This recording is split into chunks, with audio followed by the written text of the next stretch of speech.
Hello BMW Motorsport fans, the time has come to go over the full story of BMW's history in Formula 1, the ultimate racing sport in the world. It's been a little over a decade since BMW last partook in F1 in 2009, which makes it 14 years now. Recently, with Mercedes-AMG Petronas dominating F1 for 7 years straight until 2021, the question remains, where are its German rivals, such as BMW and Audi? Well, Audi announced they'll join F1 in 2026, and BMW has no interest in returning to F1 at the moment.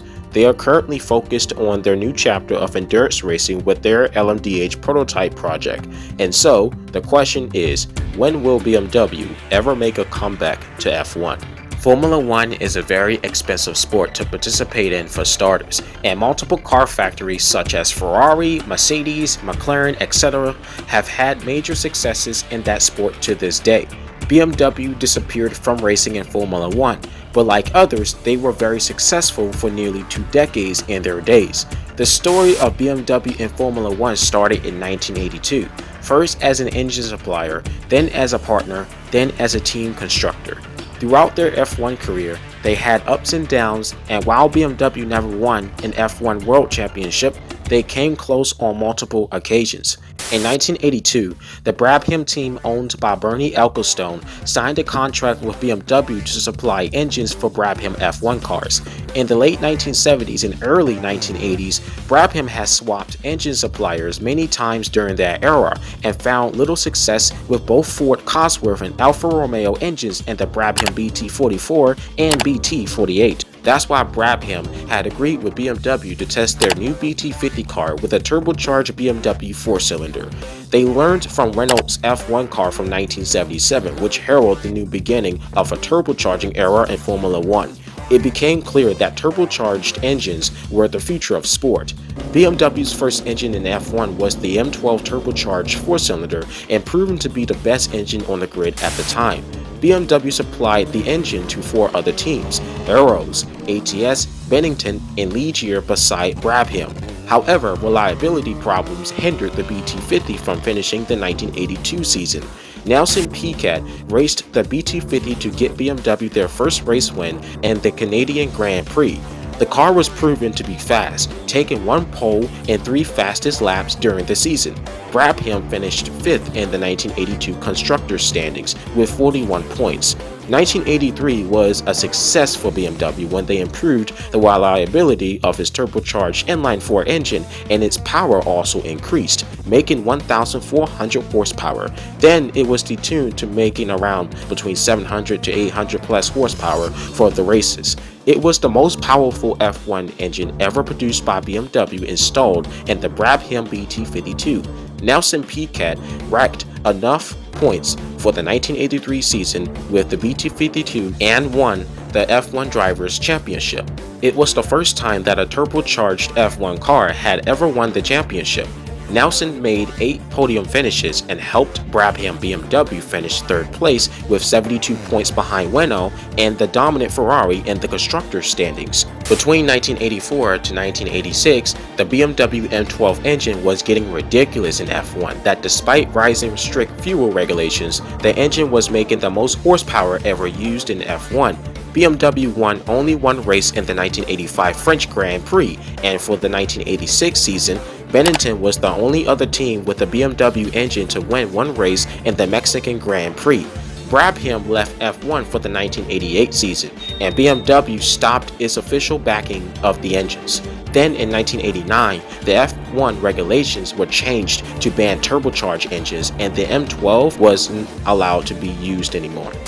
After that, BMW was already engaged in various touring car series such as DTM with a dominant E30 M3.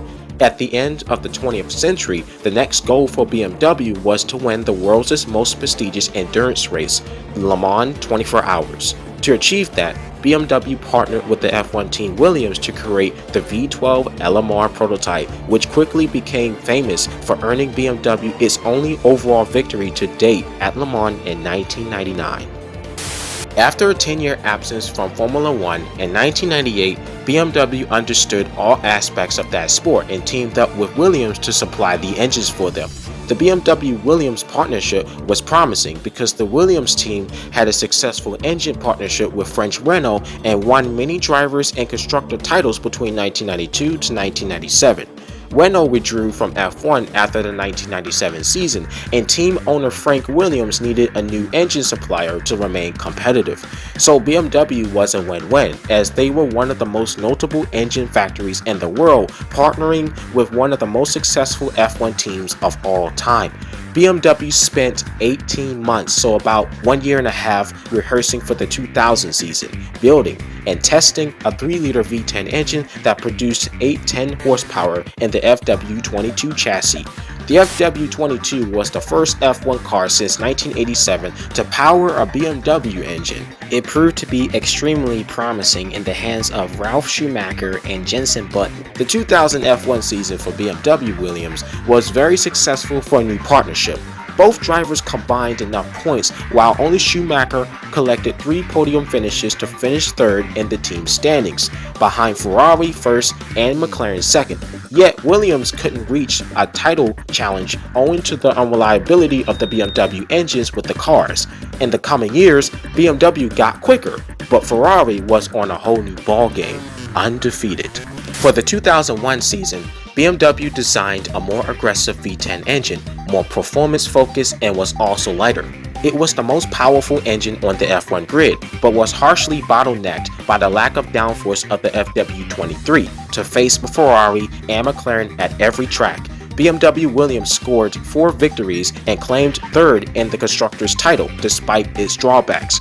2002 was definitely a turn-up year for BMW because not only they improved the power and performance, but the reliability as well. The raw pace of the BMW engine helped the Colombian driver Montoya get 7 podiums and 1 victory by Schumacher.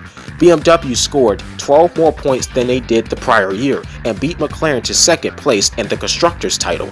BMW Williams team hit the peak of their success in 2003 after they resolved in 2002. They were more competitive on the level of Ferrari, and BMW was almost the one to beat. As a team, 4 victories, multiple poles, and came second in the standings as a whole. Despite that, the design of the FW25 was surprisingly criticized by the drivers and BMW engineers for its poor aerodynamics and handling. Nonetheless, BMW was not far off total points between Ferrari and McLaren. However, things took a downturn in the next couple of years. For 2004, the team introduced the FW26 with a radical nose designed by Antonio Terzi. This design proved ineffective in both the looks and performance figures. Terzi initially thought a more open space area on the front wing would increase aerodynamic efficiency. Because of this, it reflected on how they finished the championship. As a result, BMW dropped to 4th in the standings, with only 1 victory in the 2004 season. They had humiliation of a double disqualification from the Canadian Grand Prix, and then Ralf Schumacher had sustained back injuries as a result of a high-speed crash, causing him to miss several races until he recovered. Both Montoya and Schumacher left the team at the end of 2004. 2005 was the final year of BMW Williams partnership. The relationship between BMW and Williams plummeted as BMW was unable to produce a winning champion F1 car. The FW27 was more or less competitive, and the team dropped to 5th in the Constructors' title, behind French Renault winning the championship, then McLaren and Ferrari. At this point, the team's relationship with its engine supplier had deteriorated, with BMW believing that its engines were capable of winning championships, but were being let down by the Williams they were powering. BMW wanted to buy Williams' F1 team in the hope of gaining full control of his Formula 1 successes in the past with Renault and Honda, but Frank Williams didn't want to sell his own team. As a result, BMW started their own F1 team by purchasing Sauber for 2006. They were known as BMW Sauber F1 team. Prior to BMW buying the team, Sauber didn't have much success, and now that BMW owned the team, the results seemed to be very impressive.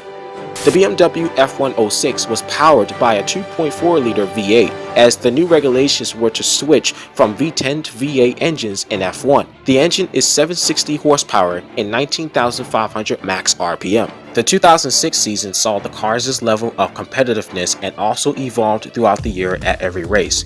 Nick Heidfeld and Jacques Villeneuve were able to get the team to 5th in the Constructors' title. The next year will be a drastic change for BMW Sauber. The F1 07 car was the first to be fully designed by BMW following their purchase of the former Sauber team. The pre-2007 season testing was very positive, with many thoughts that BMW could surprise some of the top rival teams with their performances when the season got underway.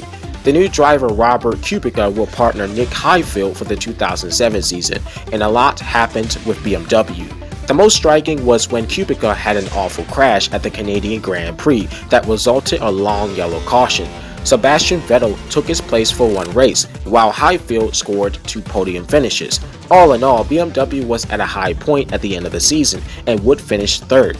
But because McLaren were disqualified, BMW placed 2nd in the championship behind the winning Ferrari. The 2008 season for BMW Sauber reached its peak of success at various points. BMW placed a 1-2 victory at the Canadian Grand Prix as a constructor for the first time. Both drivers even racked up several podium finishes.